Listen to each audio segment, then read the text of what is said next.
Amar, it's very educational. The topic is just in time for us, for the team.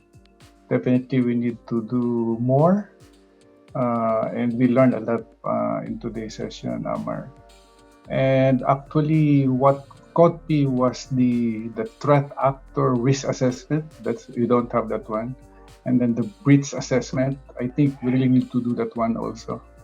And then the term rapid detection, I think that's a good point for us to consider. It's not real time, it's rapid detection so that we can equal the, the infection rate.